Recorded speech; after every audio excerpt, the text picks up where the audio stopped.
قیاس سے جو انسان کے ساتھ شریک ہے جسم نرمی میں جو جنس بعید ہے تو حساس کو فصل بعید کہیں گے.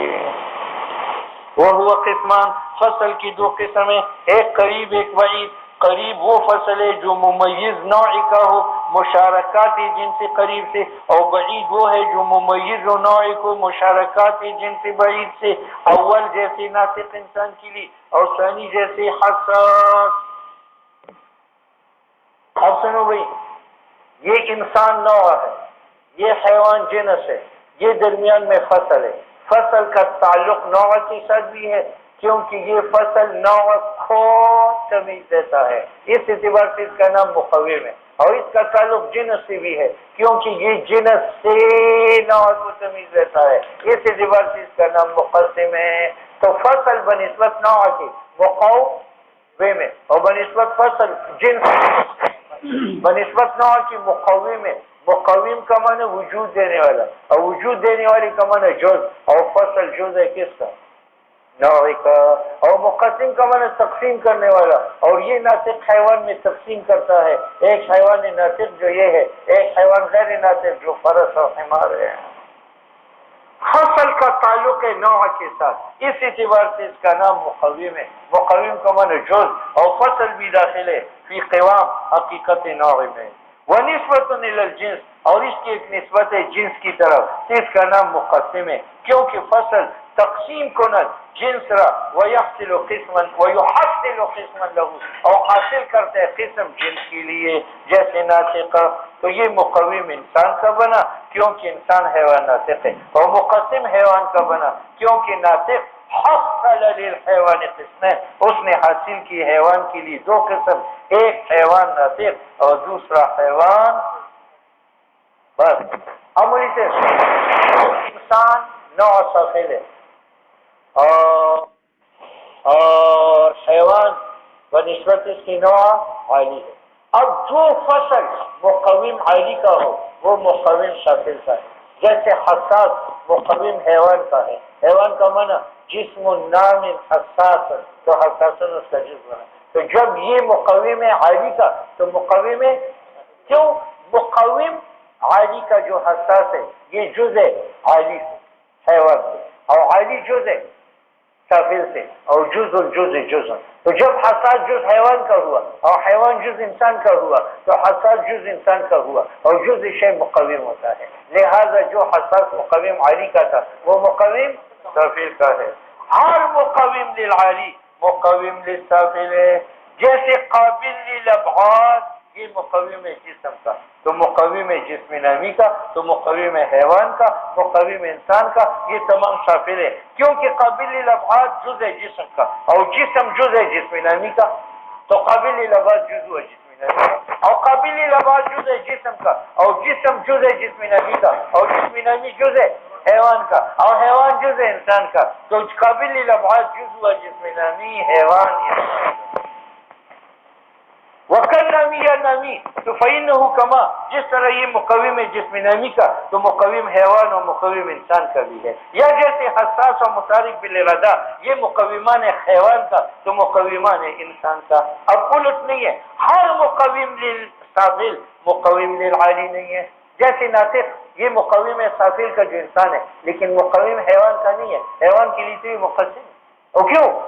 ناطق جز انسان کا اور انسان جز حیوان کا نہیں ہے، تو ناطق جز حیوان کا نہیں ہے. جب جز نہیں ہے تو مقوم نہیں ہے. اور نہیں ہے ہر مقوم سافل کا مقوم للعالی کیونکہ ناطق مقوم انسان سافل کا ہے اور مقوم حیوان عالی کا نہیں ہے. مقسم عاقس ہے، ہر مقسم للسافل مقسم للعالی ہے. جیسے ناطق مقسم حیوان کا، ناطق غیر ناطق، تو مقسم عالی حیوان کا وہ کون ہے؟ جسم نامی، جسم مطلق اور جوہر کا. ہر مقسم للسافل مقسم للعالی ہے. ناطق جس طرح مقسم حیوان سافل کا ہے ناطق و غیر ناطق کو، تو مقسم جسم مطلق کا ہے الہما. اور وجہ یہ کہ مقسم للسافل قسم ہے سافل کا اور سافل قسم ہے عالی کا، اور وہ قسم القسم قسم. ناطق مقسم حیوان کا تو قسم حیوان سے بنا، اور حیوان قسم ہے جسم نامی کا تو ناطق قسم ہوا جسم نامی کا تو مقسم بنا.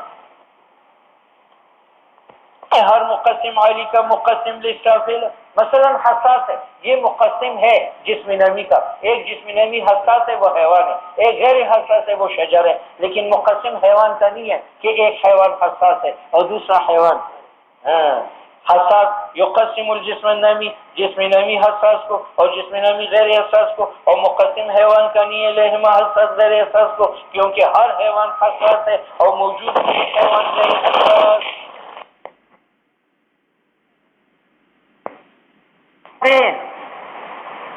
الخاصہ، مصنف نے کلیات ذاتیہ کا ذکر کیا، ایک جنس، ایک نوع، ایک فصل۔ اب کلیات عرضیہ کا ذکر کرتا ہے، ایک خاصہ ہے اور ایک عارضی عام ہے۔ خاصہ اس کلی کا نام ہے جو اپنے افراد کی ماہیت سے خارج ہو، ایک، اور ایسے افراد پر محمول ہو جو ایک نوع ہے، جیسے زاہد۔ تو زاہد کے افراد کون ہے؟ زید، عمر، بکر، خالد۔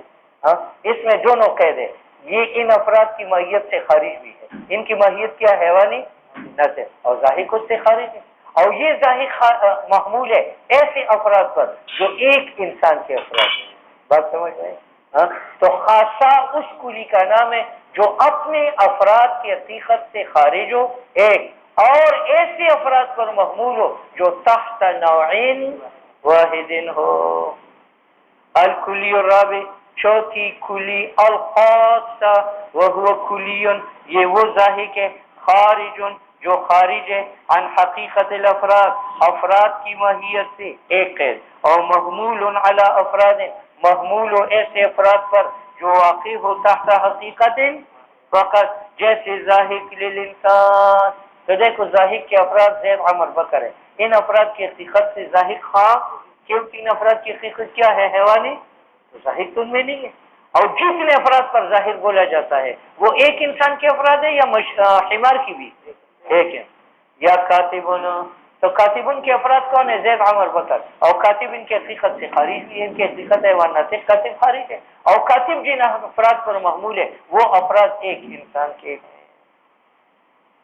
الخامس من الکلیات العرض العام، پانچویں قسم کلیات میں سے عرض عام وہ کلی ہے جو اپنے افراد کی حقیقت سے خارج ہو، لیکن جن افراد پر وہ محمول ہو وہ ایک حقیقت کے نہ ہو بلکہ حقائقی، جس طرح مشیون، تو مشیون کے افراد کون ہیں؟ زید اور حمار، دونوں مشیون، اور دونوں کی حقیقت سے یہ خارج ہے، زید کی حقیقت ہے ناطق اور حمار کی حقیقت ہے حیوانی، نہ ایک، دونوں سے جو ہے مجھ سے مشیون خارج ہے، ٹھیک ہے، اور یہ مشیون محمول ہوا زید اور حمار پر، اور زید اور حمار ایک نوع کے افراد ہے یا دو نوع؟ زید نوع انسانی کا فرد ہے اور حمار نوع حماری کا فرد۔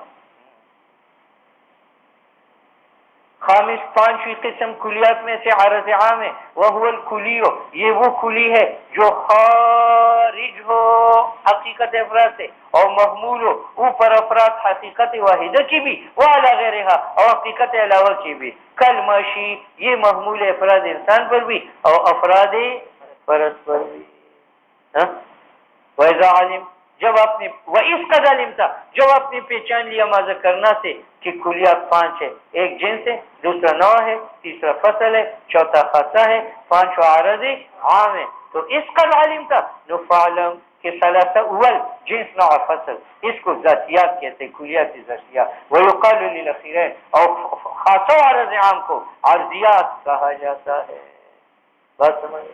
اب دیکھو کلی ذاتی کی دو تعریفیں، ایک کلی ذاتی کی تعریف یہ ہے کہ وہ خارج نہ ہو اپنے افراد سے، تو پھر عام ہے، اور عین ہو جیسے نوع، یا جز ہو جیسے جنس اور فصل، تو ذاتی کی یہ تعریف جنس، نوع اور فصل تینوں کو شامل، اور ایک ذاتی کا معنی یہ کہ وہ جز و حقیقت افراد ہے، تو جز اپنے افراد سے صرف جنس اور فصل ہے، نوع جز نہیں ہے، نوع عین۔ وقد يختص، اور کبھی خاص کیا جاتا ہے ذاتی بالجنس والفصل فقط، ولا يطلق على النوع بهذا الاطلاق لفظ ذاتی العرض۔ کھلی عرضی کی دو قسم ہے، ایک خاصہ اور ایک عرضی۔ خاصہ تو جانتے ہیں کہ افراد کی حقیقت سے خارج ہو، اور مختص ہو ایسے افراد کے ساتھ تحت نوعین ہو، جیسے ظاہر کا، تو ظاہر خارج بھی ہے اپنے افراد کی حقیقت سے، اور مختص ہے نوع واحد کے افراد کے ساتھ، اب یہ خاصہ کی دو قسم ہے، ایک خاصہ لازمہ ہے اور ایک خاصہ مفارقہ ہے۔ خاصہ لازمہ وہ ہے جس کے انفکاک اپنے افراد سے ناممکن، جیسے زاہد بالقوہ، یہ خاصہ لازمہ ہے ہمارے لیے، کیونکہ زہد بالقوہ ہم سے منفک ہو سکتا ہے نہیں۔ اور ایک خاصہ مفارقہ ہے، خاصہ مفارقہ وہ ہے جس کے انفکاک ہم سے ہو سکتا ہے، جس طرح زاہد بالفعل، تو زاہد بالفعل ہم سب سے منفک ہے، ٹھیک ہے۔ تو خاصہ کی کتنی قسم ہو گئی؟ خاصہ لازمہ اور خاصہ، اور عرض عام کی بھی دو قسم ہے۔ عرض عام کی تعریف تو معلوم ہے کہ افراد کی حقیقت سے خارج ہو اور نوع واحد کے ساتھ مختص نہ ہو، جیسے مشیون۔ تو عرض عام کی بھی دو قسم ہے، ایک عرض عام لازم اور ایک عرض عام مفارق۔ عرض عام لازم جیسے مشی بالقوہ، تو مشی بالقوہ کے ہم اور حمار افراد ہیں اور ہم سے مشی بالقوہ منفک ہے نہیں۔ اور عرض عام مفارق جیسے مشیون بالفعل، تو مشیون بالفعل عرض عام ہے اور منفک ہے یا نہیں ہے؟ اس وقت ہم سے مشی بالفعل منفک ہے۔ سنو، العرضی، کھلی عرضی یعنی خاصہ و عرض عام، ینقسم ہر ایک منقسم ہے، لازم اور لازم ما یمتن انفکاک گونش ہے، کس کے انفکاک اپنے افراد سے ممتنع ہو، ٹھیک ہے۔ عمل سے اس لازم کی دو قسم ہے، ایک لازمی ماہیت، ایک لازمی اور ایک لازمی وجود۔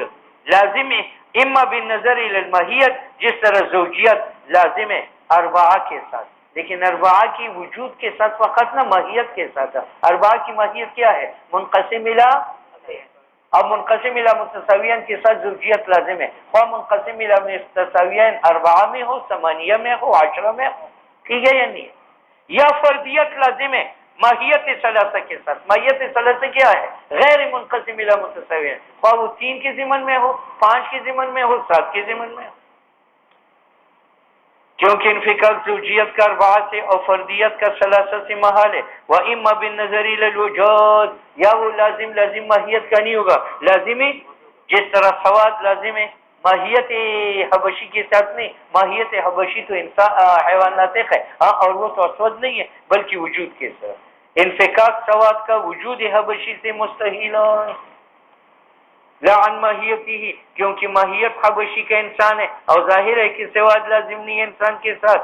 عرض مفارق، عرض ما وہ ہے کہ ممتنع نہ ہو اس کا انفکاک ملزوم سے، جیسے کتابت بالفعل انسان، یہ خاصہ مفارقہ ہے، یا مشی بالفعل، یہ عرض عام مفارق ہے، ٹھیک ہے۔ العرض اللازم، العرض امر سے عارض کی دو قسم ہے، ایک بین ایک غیر بین، اور بین کی دو قسم ہے، بین بمانا عام، بین بمانا خاص۔ غیر بین کی دو قسم ہے، غیر بین بمانا عام، غیر بین بمانا خاص۔ تو لازم کی کتنے اقسام ہو گئے؟ بین بمانا خاص، بین بمانا عام، غیر بین بمانا خاص، غیر بین بمانا عام، کتنے ہو گئے؟ 4۔ لازم کی دو قسم ہے، ایک ما وہ ہے یلزم تصورہ کہ لازم کا تصور ثابت ہو جائے، من تصور ملزوم کل بصر للعمی، بصر لازم ہے عامی کے ساتھ، کیوں؟ بصر کا تصور ثابت ہوتا ہے عامی کے تصور سے۔ عامی کا تصور عامی کی تعریف ہے، اور عامی کی تعریف کیا ہے؟ عدم البصر، تو دیکھو یہاں مفہوم میں بصر لازم ہو۔ اور ثانی، اور دوسرا ما وہ ہے یلزم من التصور ملزوم واللازم الجزم باللزوم، آپ ملزوم کا بھی تصور کریں گے، اس سے لازم کا تصور نہیں آئے گا، یعنی ملزوم کی تعریف کریں گے پھر لازم کی تعریف کریں گے، دونوں کی تعریف معلوم ہونے سے یقین آئے گا کہ یہ دونوں ایک چیز ہے۔ جس طرح اربعہ ملزوم ہے، زوجیت لازم ہے، اب اربعہ کی تعریف کرو منقسم الی متساویین، زوجیت کی تعریف کرو منقسم الی، اور تعریف سے معلوم ہوا کہ یہ دونوں لازم ہے۔ کالزوجیت الی الاربعہ، فإن من تصور، جو تعریف اربعہ کا کرے وہ تصور مفہوم زوجیت اور تعریف کرے مفہوم زوجیت کا، یجزم و یقین کرے گا بداہتاً کہ اربعہ زوج ہے اور منقسم ہے بمتساویین۔ العرض، عرض مفارق کی دو قسم ہے، ایک وہ ہے کہ اس کا انفکاک ممکن تو ہو مگر منفک بالفعل نہ ہو، جیسے حرکات عارض مفارق ہے آسمان کے لیے، یعنی انفکاک ممکن ہے لیکن آج تک حرکت فلک سے منفک نہیں ہے، ایک قسم۔ دوسرا یہ کہ انفکاک ممکن بھی ہو اور منفک بھی ہو، اس کی پھر قسم ہے، ایک یہ کہ سرعت کے ساتھ منفک ہو اور ایک یہ ہے کہ بطوع کے ساتھ منفک ہو۔ عارض مفارق یعنی ما وہ یمکن انفکاک ہو، جس کے انفکاک ممکن ہو معروف سے، ایزن قسمان ہے، اس کی دو قسم ہے، ایک یہ ہے کہ یدوم عروضہ، عوضہ غلط ہے، یدوم عروض للملزوم، کہ انفکاک ممکن تو ہے لیکن منفک نہ ہو بلکہ دائم اس کا عروض للملزوم، کل حرکات، تو حرکت کے انفکاک فلک سے ہو سکتا ہے لیکن بالفعل منفک نہیں ہے، دائم العروض ہے فلک کو، والثانی ما یزول عنہ، اور دوسرا وہ ہے کہ زائل کی پھر دو قسم ہے، ان میں آپ سرعت کا حمرت الحجل، کسی کی ہوا نکل گئی وہ لال سرخ ہوا، وصفرت الوجل، کوئی ڈرا ہوا ہے تو وہ پیلا ہوا، تو یہ پیلا پن اور حمرت یہ اس کا انفکاک بھی ممکن ہے اور منفک بھی ہے اور بہت جلدی منفک ہے، اور کبھی بطوع کے ساتھ کشیب و شباب، شباب آپ کے لیے عرض ہے اور قابل انفکاک ہے اور منفک بھی ہے لیکن آن میں منفک ہے یا حصہ ہے، اسی طرح بڑھاپا۔ فصل فی التعریفات، بھائی صاحب 5 کلیات کو بیان کیا، جنس، نوع، فصل، خاصہ، عرض عام، اب ان کی ملانے سے تعریف بنی، اور تعریف کی 4 قسم ہے، حد تام، حد ناقص، رسم تام، رسم ناقص۔ معرف الشیء، مثلا حیوان ناطق معرف ہے شیء انسان کا، تو ما یہ وہ مفہوم ہے یحمل کہ محمول علیہ انسان پر، لحفاظت تصوری، تاکہ لوگوں کو بتائے انسان کی حقیقت، میں نے کہا انسان و حیوان ناطقن، تو یہ حیوان ناطقن معرف ہے انسان کا، اور ما یحمل علیہ اور محمول انسان پر، لحفاظت تصوری، تاکہ حیوان ناطق انسان کی حقیقت بتلا لے، اور یہ 4 قسم پر ہے، حد تام، حد ناقص، رسم تام، رسم ناقص۔ تعریف اگر جن سے قریب فصل قریب سے ہو اس کو کہتے ہیں، جیسے انسان کی تعریف حیوان اور ناطق سے، اس کو حد کہتے ہیں، حد کا معنی منع، اور یہ بھی اغیار کو منع کرتے ہیں دخول سے انسان میں، اور تام کہتے ہیں اس لیے کہ اس میں تمام ذاتیات انسان موجود ہیں، جیسی تعریف انسان بالحیوان الناطق، وہ ان کا نوگر تعریف جن سے بعید اور فصل قریب کے ساتھی، اور بھی وحدہ یا فقط فصل قریب سے تھی، اس کا نام حد ناقص، جیسے جسم ناطق، تو اس کو حد ناقص کہتے ہیں، حد کیوں؟ حد کا منع منع، اور جسم ناطق یہ بھی اغیار کو منع کرتا ہے دخول سے انسان میں، اور ناقص ہے کیونکہ تمام ذاتیات قریب اس میں نہیں ہیں، اور اگر جن سے قریب و خاصہ سے ہو حیوان ذاہق، اس کا نام ہے رسم تام، رسم کہتے ہیں اس کو، رسم کا معنی اثر، اور یہاں بھی تعریف اثر ہے، ذہق انسان کے اثر میں سے، اور تام ہے کیونکہ یہ حدیثان کے ساتھ شریک ہے جن سے قریب میں، اور اگر جن سے بعید و خاصہ کے ساتھ ہو جسم ذاہق، اچھا یا خاصہ کے ساتھ وحدہ، اس کا نام رسم ناقص، رسم اس لیے رسم معنی اثر، اور یہاں بھی تعریف بالاثر ہے جو ذاہق ہے، اور ناقص اس لیے کہ اس میں جن سے قریب نہیں ہے۔ مثال حد ناقص کی الانسان جسم ناطق یا ناطق فقط، اور مثال رسم تام کی انسان کی تعریف حیوان ذاہق کی، اور مثال رسم ناقص کی تعریف انسان کی جسم ذاہق کے ساتھ یا ذاہق کے ساتھ، اور دخل نہیں ہے تعریفات میں عرض عام کا، یعنی تعریف عرض عام کے ساتھ جائز نہیں ہے، کیونکہ تعریف وہ ہے جو معرف کو امتیاز دے دے، اور عرض عام تمیز نہیں دیتا، اگر میں کہوں الانسان و ماشین، تو ماشین تو حمار بھی ہے، تو اس نے انسان کو حمار سے ممتاز نہیں کیا، لأنه لا يفيد التمیز۔ تعریف کبھی کبھی حقیقی ہوتی ہے، وہ 4 قسم ہے، اور کبھی کبھی لفظی، لفظی وہ ہے جس سے مقصود تفسیر و مفہوم لفظ کا، السادانۃ ناباتان، تو سادانہ ہمیں پتہ نہیں تھا کہ یہ بے نظیر کی ماں کا نام ہے یا بیٹی کا نام ہے، تو نبتن نے بتایا کہ نہیں اس کی ماں ہے نہ بیٹی ہے بلکہ بوٹھا، ٹھیک ہے، یا الغزن پر اسدن، یہاں پر تام ہو گئی بات تصورات کی، اب تصدیقات۔ قضایا، قضیہ کی 2 تعریف ہے، قضیہ کی ایک قضیہ کا معنی ہے قول یحتمل الصدق والکذب، یہ وہ قول ہے جس میں امکان سچائی کا بھی ہو اور کذب کا بھی ہو. زید قائم، اگر یہ مطابق ہے واقعے کے ساتھ تو صادق ہے، مطابق نہیں ہے. اور بعض نے کہا کہ صدق و کذب قول کی صفات نہیں ہے، یہ قائل کی صفات ہے. لہذا قضیہ کی تعریف ہے قول یقال لقائلہ انہ صادق او کاذب، کہ اس کے قائل کو متصف کیا جا سکے کس کے ساتھ؟ صدق اور کذب کے ساتھ. قضیہ قول ہے جس میں احتمال صدق و کذب کا ہو، اور وکیل کہا گیا ہے کہ قضیہ قول ہے یقال لقائلہ انہ صادق فیہ او کاذب. عمل سے قضیہ کے دو قسم ہیں. اگر اس میں ایجاب و سلب نافذ تھا اس کو حملیہ کہیں گے، اگر اس میں ایجاب و سلب موقوف تھا اس کو شرط. زید قائم زید لا سے بقائم، اول میں ایجاب نافذ ہے، دوسرے میں سلب نافذ ہے بالفعل ہے، یہ حملیہ ہے. اور ان کا الشمس طالعۃ فالنہار موجود، تو النہار موجود میں ایجاب ہے لیکن نافذ ہے یا موقوف ہے طلوع شمس پر. تو جہاں ایجاب اور سلب نافذ ہو اس کو حملیہ کہیں گے، اور جہاں ایجاب اور سلب موقوف ہو اس کو شرطیہ کہیں. وہی قسمان، اور قضیہ کی دو قسمیں حملیت و شرطیت. اما الحملیہ فہی ہوا ما، یہ وہ ہے حکم فیہا جس میں حکم ہوا ہے ثبوت شے کا لشیء یا سلب شے کا شے سے. زید قائم، یہ مجیبہ کی مثال ہے. زید لیس بقائم، یہ سالبہ کی. شرطیہ ما وہ ہے لا یکون فی ذلک الحکم جس میں ایجاب و سلب نافذ نہ ہو.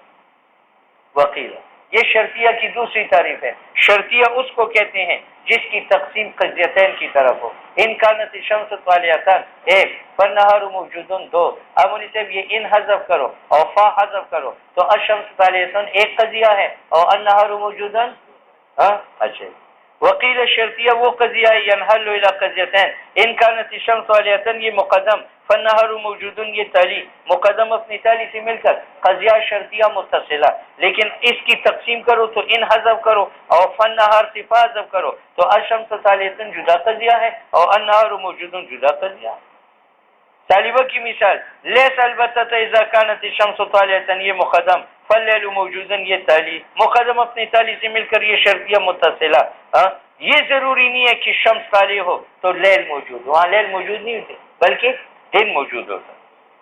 فاذا حذف الادوات، جب حروف شرط حذف کیا جائے تو باقی رہے گا الشمس طالعۃ اور النہار موجود. اور یہ کیا ہے؟ دو جملے. تو شرطیہ وہ ہے جو منقسم الی قضیتین، اور حملیہ ما وہ ہے لا ينحل جس کی تقسیم قضیتین کی طرف نہ ہو بلکہ منقسم ہو الی مفردین. جس طرح زید ہوا قائم تو ہوا بھی سے نکالو تو زید جدا ہے اور قائم جدا ہے اور دونوں مفردین ہیں. فإنک اذا حذفت رابطہ، جب تم رابط کو حذف کرتے آنی ہوا تو باقی رہتے ہیں زید جدا اور قائم جدا اور یہ مفردان ہیں. واما، یا حملیہ وہ ہے جو منقسم و مفرد اور قضیہ کو، جس طرح زید ابوہ قائم، تو اس کی تحلیل کرو تو زید جدا ہوگا وہ مفرد ہے اور ابوہ قائم جدا ہوگا اور یہ جملہ ہے. فیضا حللتہ، جب آپ اس کی تقسیم کریں گے تو زید رہے گا اور یہ مفرد ہے اور ابوہ قائم رہے گا اور یہ قضیہ ہے. حملیہ کی دو قسم ہے، ایک موجبہ جس میں ثبوت محمول کا موضوع کے لیے ہو، اور ایک طالبہ جس میں سلب محمول کا موضوع سے. موجبہ یہ وہ ہے جس میں حکم و ثبوت محمول کا موضوع کے لیے، اور طالبہ یہ وہ ہے جس میں حکم و سلب محمول کا موضوع سے. موجبی کی مثال الانسان و حیوان، طالبی کی مثال الانسان و لیس بفرسنا. ٹھیک ہے. حملیہ تلتئم مرکب ہوتا ہے تین جزوں سے. ایک محکوم علیہ ہے، اس کو موضوع کہتے ہیں، اور دوسرا محکوم بھی ہے، اس کو محمول کہتے ہیں، اور تیسرا دال علی الرابط ہے، اس کو را. تو زید ہوا قائم میں زید محکوم علیہ موضوع ہے اور قائم محکوم بھی محمول ہے، اور لفظ ہوا نسبت اور رابط ہے. اور کبھی رابط کو لفظ سے حذف کیا جاتا ہے دون المراد نیت سے تو زید قائم کہا جاتا ہے. اب ہوا لفظ میں تو نہیں ہے لیکن معنی میں ہے. بات سمجھ میں آئے؟ شرطیہ ایزن حملیہ کی طرح اجزا رکھتا ہے. جز اول کا نام مقدم ہے اور جز ثانی کا نام. پس اس قول میں انکانت الشمس طالعۃ یہ مقدم، کان النہار موجود یہ تالی. تو یہ کہ انکانت الشمس طالعۃ یہ مقدم ہے اور یہ قول کان النہار موجود یہ تالی ہے، اور رابط یہ الحکم یہ اتصال درمیان طلوع شمس اور وجود نہار. وقد یقسم، یہ تمام مسائل آپ ایساغوجی میں پڑھ چکے ہیں. مصنف کہتے ہیں کہ قضیہ کے اقسام باعتبار موضوع کی 4 ہے. جزیہ، شخصیہ، محصورہ، محملہ، تبعیہ، کتنے ہوگا؟ موضوع قضی کا یا جزی ہوگا یا کلی. اگر جزی تھا زید قیمون، اس کا نام شخصی تھا. اور اگر کلی تھا، کلی، تو یا حکم ماہیت پر ہوگا. کل انسان نوعان، تو اس کو کہتے ہیں تبعیہ. نوعان کا حکم ثابت ہے افراد انسان کے لیے یا ماہیت کے لیے؟ تو یہ تبعیہ. یا حکم افراد پر ہوگا، تو افراد کی مقدار یا معلوم ہوگی کل انسان حیوان، وہ محصورہ. یا معلوم نہیں ہوگی الانسان ابیض، تو وہ کیا ہے؟ محملہ. تو قضیہ کی اقسام به اعتبار موضوع کی 4 ہے: شخصیہ، تبعیہ، محصورہ اور محملہ. کیوں؟ موضوع قضیہ کا یا جزی کا یا کلی. اگر جزی تھا شخصیہ زید قائمون، موضوع زید ہے، زید جزی ہے، تو یہ شخصیہ ہے. اور اگر کلی تھا تو یا حکم ماہیت موضوع پر لگے گا، جیسے کل انسان نوعن، تو نوعن ثابت ہے ماہیت انسان کے لیے، یہ تبعیہ. یا حکم ہوگا افراد پر، تو یا مقدار افراد معلوم ہوگی تو وہ محصورہ، کل انسان حیوان، کل انسان کاتب. اور یا مقدار معلوم نہیں ہوگی تو وہ محملہ. ٹھیک ہے. الانسان ابیض، پتہ نہیں بیاض کتنے افراد انسانی کے لیے ثابت. وقت تو قسم القضیہ، کبھی قضیہ کی تقسیم ہوتی ہے بے اعتبار موضوع کے.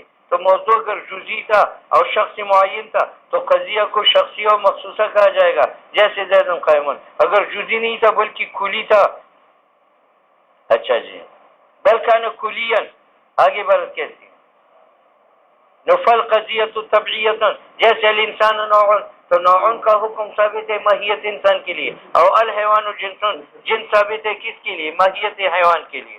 اور اگر حکم افراد پر تھا پھر خالی نہیں ہوگا. اما یکون کمیت الافراد، یا افراد کی مقدار مبیناً معلوم ہوگی، او لم یکن، یا بیان نہیں ہوگی. فإن بوینا، اگر بیان ہو چکی تھی کمیت الافراد، مقدار افراد کی، تو قضیہ کو محصورہ کہتے ہیں، جیسے کل انسان حیوان اور بعض الحیوان انسان.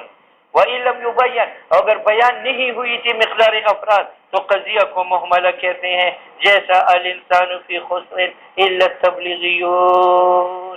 ٹھیک ہے. اب قضیہ کی اقسام بے اعتبار موضوع کی 4 تھی، ان میں سے قسم محصورہ تھا. محصورہ کی 4 قسمیں: موجبہ کلیہ، موجبہ جزیہ، سالبہ کلیہ.